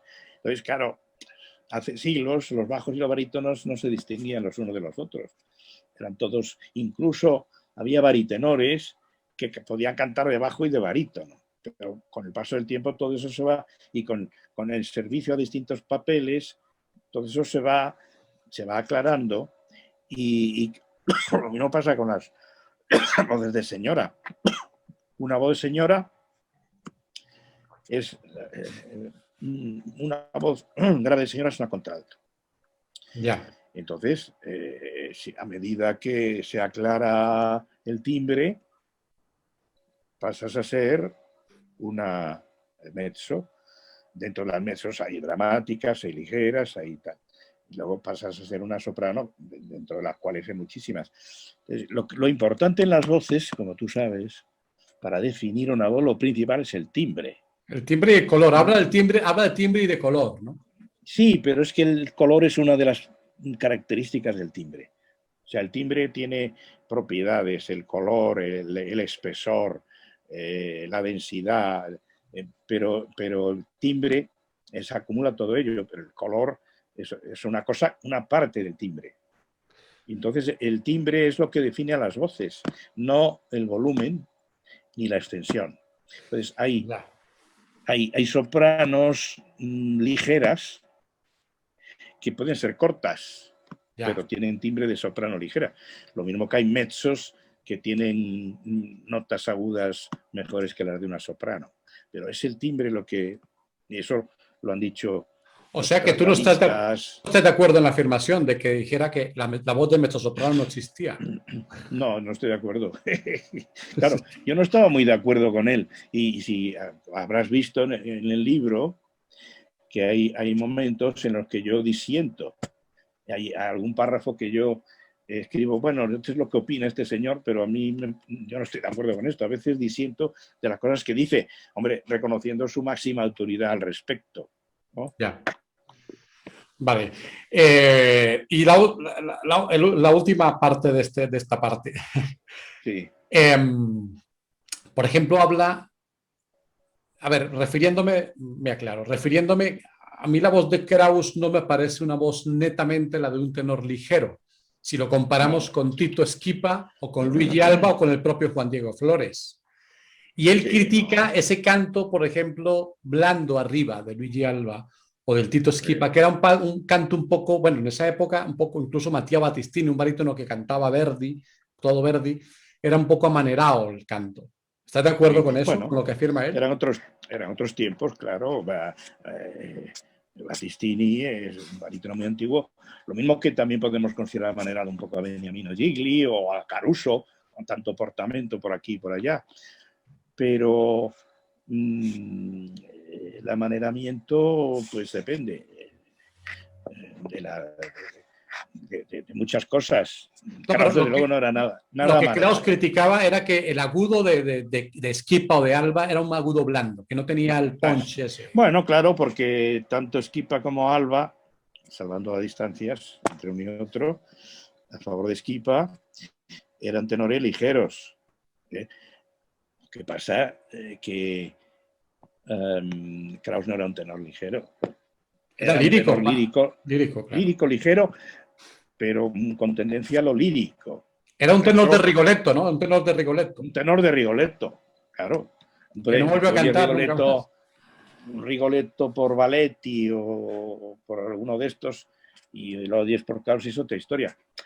Tampoco quizá a lo mejor Kraus sea el idóneo para Rigoletto, lo que pasa es que lo cantaba muy bien. Quizá la voz de Rigoletto del Duca ideal sería la de Pavarotti, porque por la sensualidad, por lo soleado, ¿no? De lo mediterráneo, digamos, del timbre, para el seductor. Pero bueno, Kraus era un duque de Mantua, de impresión, quien cantaba mejor que Parmi vederle lagrime, que es un aria dificilísima que exige el uso continuo de fiati rubati. No tienes sitio donde respirar si quieres mantener el legato. Ahí está otro de los secretos, el legato. Canto legato. El legato, sí, sí. Bueno, ya para ir acabando, por eso te digo, Arturo, me quedaría contigo horas, pero espero que haya otra próxima oportunidad. Son unas preguntitas sueltas y que tú definas rápidamente, brevemente, lo que piensas. Sí. Preguntas sueltas, lo llamo yo. ¿Lead o canción italiana prefieres? Lead. Miguel Fleta. ¿Qué opinas? ¿O qué piensas? ¿O un adjetivo? ¿Qué vas a decir? Miguel Fleta o... No. Miguel, un adjetivo. Miguel lo que Fleta, yo lo definí una vez, creo que fui yo, tuve esa idea, en un artículo que hice, La voz de los sentidos. Era, no sé si la frase es mía o de Chelletti, no me acuerdo, pero era una voz fabulosa. Bueno, hasta Chelletti, que era el tío más exigente del mundo, aplaudía cada vez que oía esa voz. Era una voz de tal riqueza de armónicos, con esa solidez que tenían graves, casi baritonales, esa vibración, esa riqueza de armónicos, esa vibración, ese latigazo del agudo, que era imponente. La voz ahí se estrechaba mucho, pero el agudo era fustigante. Y luego la capacidad para regular, para dominar todas las dinámicas posibles del forte, mezzoforte, plena voz, media voz, falsete reforzado. Era capaz de hacer un filado desde una voz plena a una media voz, a un falsetone, a un falsete, y inextinguible por el famoso Adiós a la vida. Luego era demasiado barroquizante, porque a veces te adornaba sin venir a cuento. Y aplicaba la técnica de la jota, muchas veces. Tiene muchas frases donde de repente mete ahí una cosa de jota que no tiene nada que ver, pero todo eso le daba un aire y una gracia a lo que cantaba. Y, claro, vale. Era una voz descomunal. Bueno, vamos a hacer un poco más breve, Arturo. Te pido para que no se nos vaya el tiempo. Ya. Tito Esquipa. Bueno, un tenor ideal, ligero, con una voz de terciopelo, como decía Justin Kesting, que era un sonido como aquel que producía un rayo de luz al atravesar un cristal translúcido. Fritz Wunderlich. Una pureza extraordinaria, una belleza natural, no hay pasaje ni nada que se le parezca, fresco y natural. Edita Gruberova. Una, iba a decir, una funámbula de la voz, una gran técnica, extraordinaria en papeles como Zervinetta, de Ariadne Naxos, o La Reina de la Noche, pero muy discutible en Las Reinas de Donizetti, donde el artificio era exagerado. Joan Sutherland. Una técnica privilegiada, una voz oscura, antigua mezzo, que tenía un estilo depuradísimo y una maravillosa facilidad para la coloratura, siendo quizá un tanto gélida, pero mira, hace poco he escuchado Care Compagne de La Sonámbula y es que es una maravilla en todos los órdenes. Cecilia Bartoli. Una mezzo lírica, mezzo coloratura, aunque con un timbre bastante oscuro. A mí me gusta mucho más cuando canta legato, cuando canta piano, que cuando hace agilidades que me parecen demasiado percutidas, como mecánicas, aunque hay que alabar el manejo del diafragma y la técnica, evidentemente. Un cantante o una cantante actual que sea completa o completo, que lo tenga todo de la actualidad, según tu concepto. Sobre todo señoras. Creo que una de las más completas hoy en día es Sondra Radvanovsky. Es una soprano lírica plena, lírico spinto, con una voz muy bella y una técnica depuradísima que hace una de las normas mejores en la actualidad. Alguien me pidió, quedan dos preguntitas, alguien me pidió que te preguntara cuál era tu opinión sobre Jonas Kaufmann. Bueno, eso he escrito también bastante sobre Kaufmann. Kaufmann es un tenor lírico ligero, de origen. Yo le escuché una vez una Clemencia de Tito en Madrid, que vino a sustituir a otro tenor, cantó una vez. Y es un cantante en origen muy bueno para un Tamino, por ejemplo, para un Belmonte, pero aun partiendo de unas cualidades y de una belleza vocal indudable, ha ido escalando puestos en pos de un heroísmo, de un dramatismo que no tiene. A pesar de que el timbre se ha ido oscureciendo cada vez más, el problema es que Kaufmann, y de ahí vienen muchos problemas y anulaciones, engola. Es un canto engolado de principio a fin, incluso en los falsetes. Y aunque la voz es bella y él es musical, creo que eso es un lastre. Y para redondear un poco este concepto, ¿a qué se debe el engolamiento? ¿Es algo ya innato en él o es que lo hace para ensanchar? Bueno, es que por un lado debe ser innato, pero evidentemente, y eso los americanos lo saben bien, engolar es reforzar, es facilitar el apoyo, ayudarse de unos músculos que no tienen que intervenir para nada. Sí, que la voz se apoya, el apoyo es laríngeo, ¿no? Claro, el tracto de la columna de aire hacia arriba no tiene que tener ninguna adherencia, tiene que estar todo libre. Y en Kaufmann no sucede así. Un tenor, no me ha preguntado por él, que me parece mucho más franco, mucho más ortodoxo, es Piotr Peksala, por ejemplo. Ya. Las dos últimas preguntas. ¿Está la ópera en declive? Según se entienda. Hoy en día sigue habiendo muchos espectáculos teatrales musicales, musicoteatrales, teatro musicales, que realmente no son a veces ópera. Hace poco hemos visto en Madrid una ópera de un compositor que se llama Germán Alonso, se llama Marie, que es sobre el personaje central femenino del Wozzeck, de Büchner, y que luego hizo sobre ese personaje, y Wozzeck hizo la ópera Alban Berg. Entonces, eso no es una ópera, es mezcla la electrónica con el recitado, con el recitativo, con el movimiento. Y hay muchas óperas y muchos planteamientos de ese tipo hoy en día. Aún así, sigue habiendo algunos autores muy interesantes de ópera. Y hay algunos ingleses, sobre todo, como Thomas Hades, que estrenó en Salzburgo hace unos años una ópera sobre la película de Buñuel, El ángel exterminador.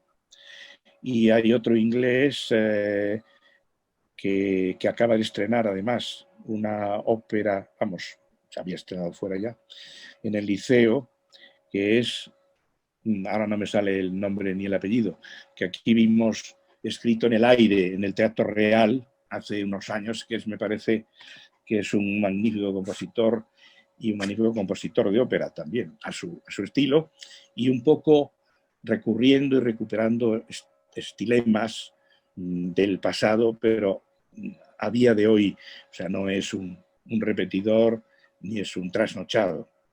Pero ¿cómo se llama ese compositor, hombre? No sé. Ahora no me viene, pero vamos, es un tío muy conocido. Pero vamos, que no ha muerto la ópera. Lo que pasa es que si pensamos en la ópera como era... ¿A Philip Glass te refieres? ¿Philip Glass puede ser?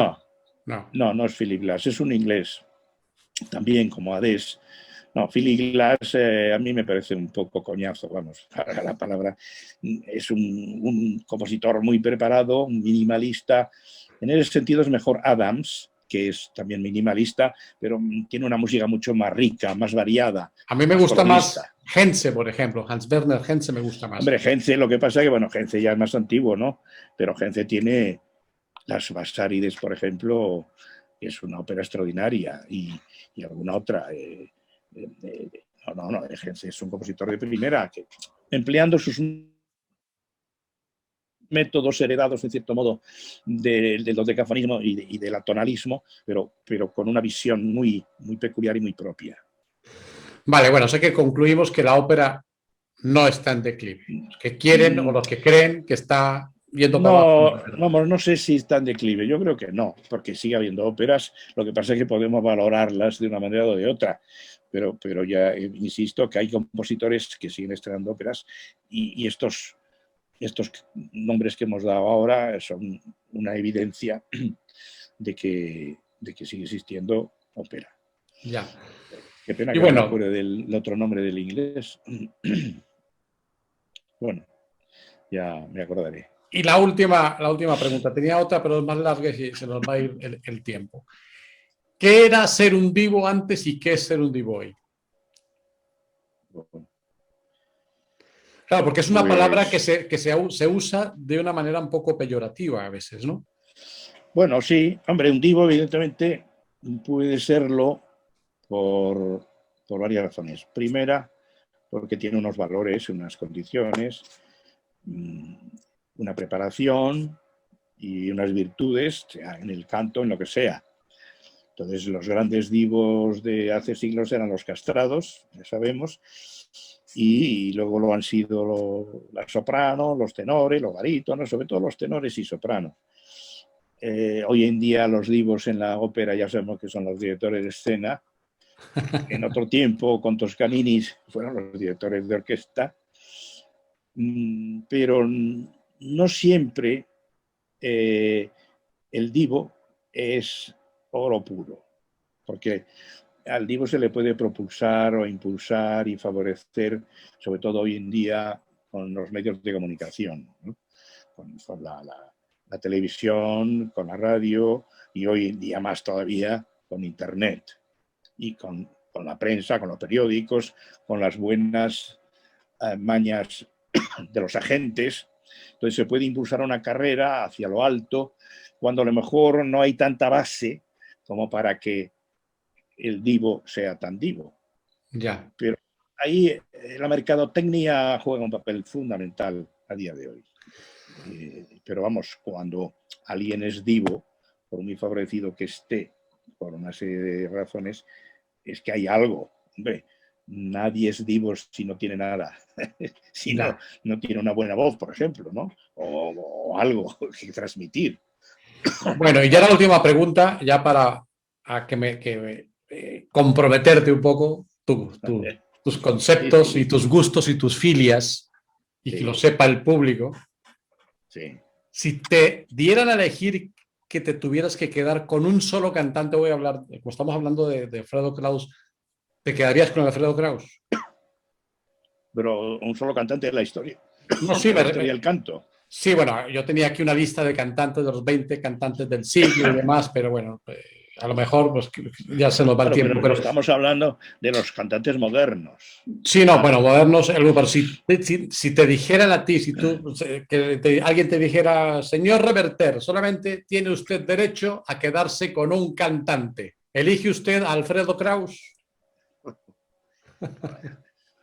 Claro, por eso dije que te iba a poner en un brete aquí. No, pero es que esa es una pregunta que es que no se puede contestar con un nombre, creo yo. Ah, vale, porque vale. Kraus, yo soy uno de los mayores admiradores de Kraus, hasta el punto de que hablé con él muchas veces y hasta el punto de que he escrito un libro sobre él. Pero claro, tenemos voces históricas que eran mejores que las de Kraus. Bueno, mira, vale. Enrico Caruso, Fleta.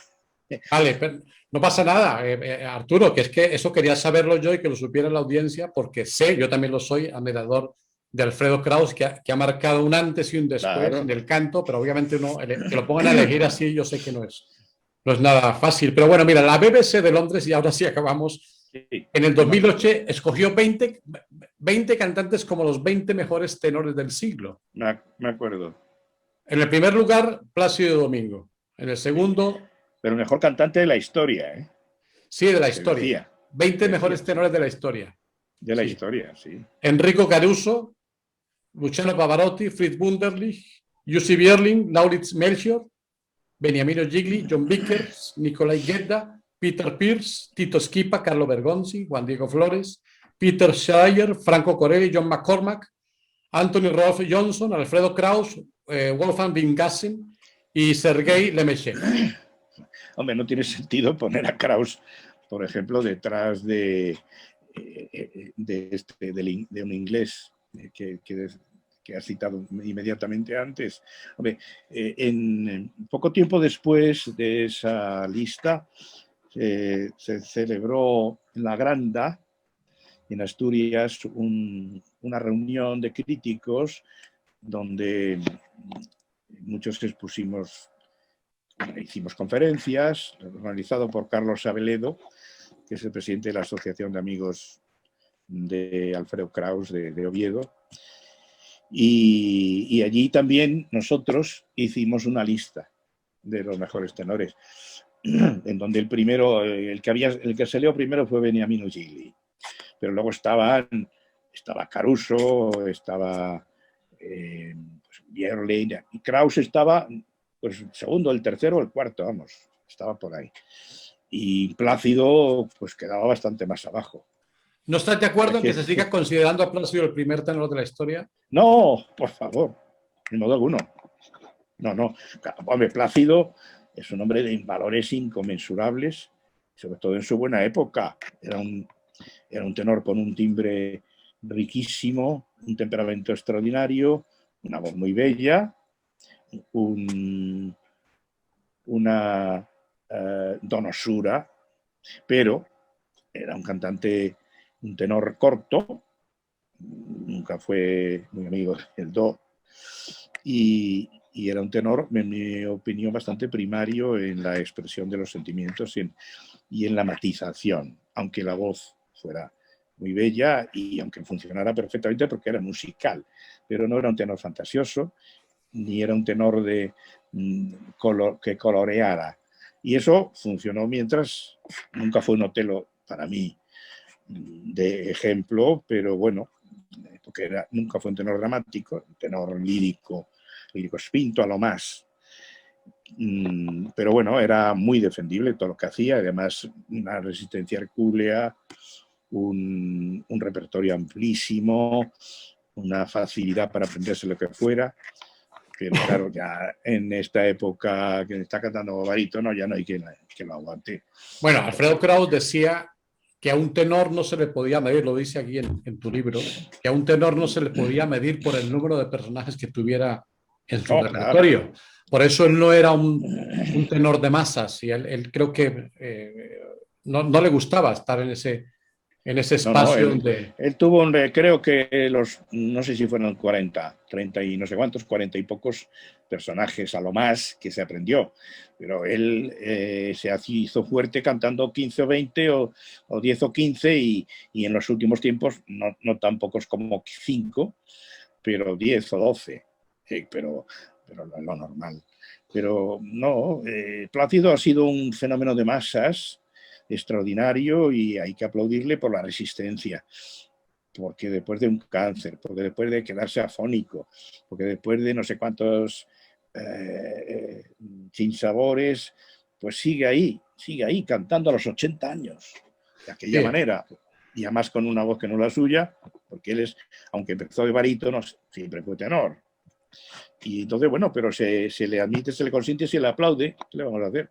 Y ya no hablemos de sus devaneos, esa es otra historia. Ya, bueno, de todas maneras, este programa, vamos a llamarlo así, o esta conversación con el gran Arturo Reverter, se trataba de hablar de canto, de técnica vocal y del gran Alfredo Kraus, que sin duda alguna ha sido un punto de inflexión, ha sido un vértice, es una base importante dentro de la ópera y dentro del canto. Eso no cabe ninguna duda.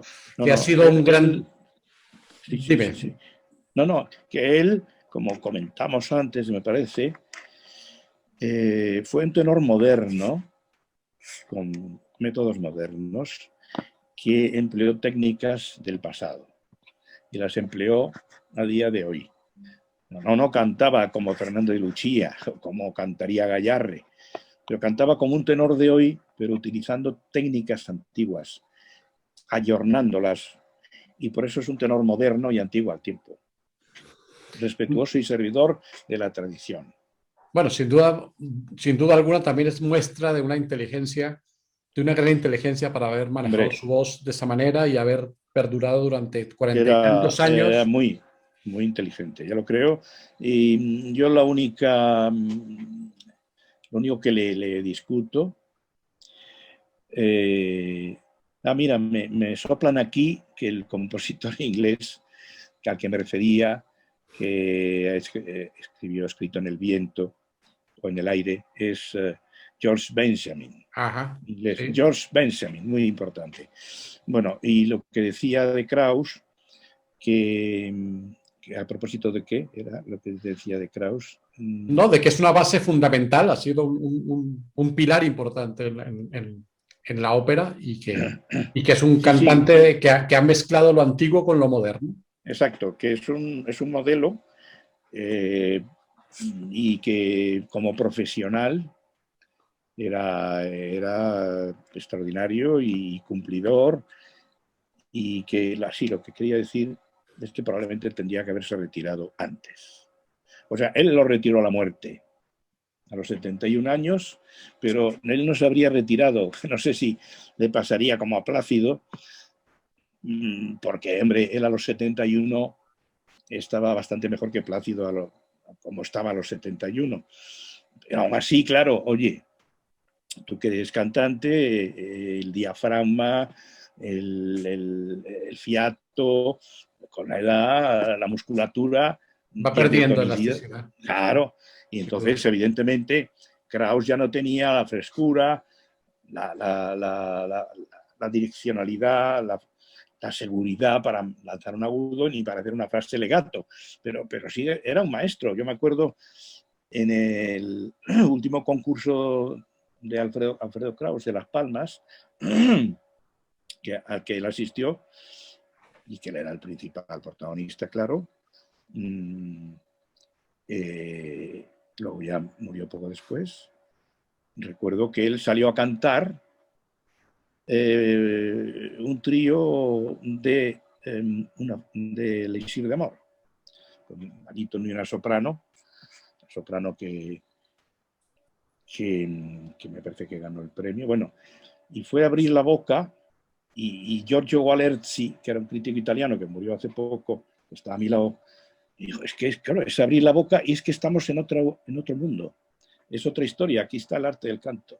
Y aunque estaba ya con la voz un poquito bailona, ella no tenía el apoyo, pero era decir una frase y ahí estaba la clase. Sí, sin duda alguna. Bueno, pues muy bien. Yo creo que si Alfredo Kraus no hubiera existido, hubiera tocado que inventarlo, sin duda alguna. Para mí es uno de los tenores. Pues sí, pero eso hubiera sido complicado. Menos mal que ha existido. Sí. Y que podemos en torno a él enhebrar, hilar esta ya larga conversación. Sí, señor. Bueno, querido Arturo Reverter, muchas gracias. Antes, les recuerdo los libros. Alfredo Kraus, Una concepción del canto. Alianza Editorial, lo encuentran en todas las librerías y también por internet. Las 50 mejores áreas de Verdi, también por Alianza Editorial.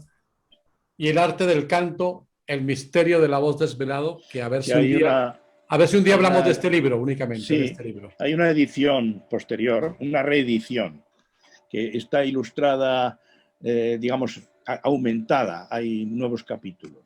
Vale, pues me haré con ella. Arturo, muchas gracias por tu tiempo, por tu buena disposición, por todo lo que hemos aprendido esta tarde. Todos hemos aprendido. Vamos aprendiendo. No nos dejamos de aprender nunca. No dejamos de aprender. A ustedes muchas gracias por estar ahí. Dentro de 15 días otra entrevista más con otro artista, con otro creador, con otra persona que tenga que ver con la ópera. Y nos vemos en este canal que se llama Ópera al Aire. Salud para todos. Y chao. Salud para todos y muchas gracias, Gonzalo. A ti.